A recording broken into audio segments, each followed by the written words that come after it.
World Bank estimates that North Macedonia needs to spend over $6 billion over the next decade to effectively counter the effects of climate change. What do you think is key for small countries to effectively tackle climate change effects? Yes, we coming from the small states are very aware that actually the main problem appears and could be properly solved where and by whom? By the big states. Mostly, actually, we suffer from their activities. But indeed, we could make a lot of debt in my country. And how? Connecting our economies, connecting our world to the worlds like this one where I am now, because sometimes they are step forward. I do not want to say thanking to God, but probably thanking to good management in this area.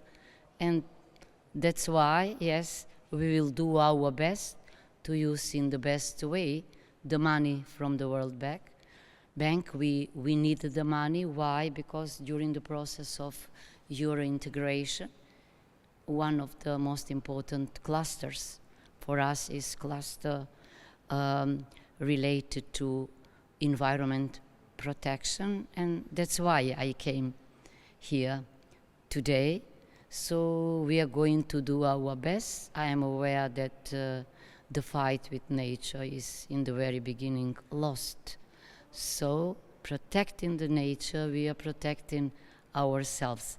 I have several times repeated here that as a professor of constitutional law, I am often recommending the students the thought by Jean-Jacques Rousseau, the societal agreement.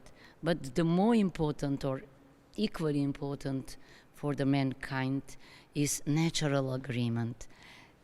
There is a book with the same title written by Michel Serrat, and I say, let's live in peace with nature. Otherwise, we are going towards mankind's suicide. That's why I see this conference as a kind of continuation to what's happened in General Assembly in New York. Yes, the most repeated demand was to restructure the UN machinery, but also the most important calls, warnings were, let's save the nature. So we will use this money. We have an excellent strategy. Also, we created the reform agenda, and this important issue is part of that.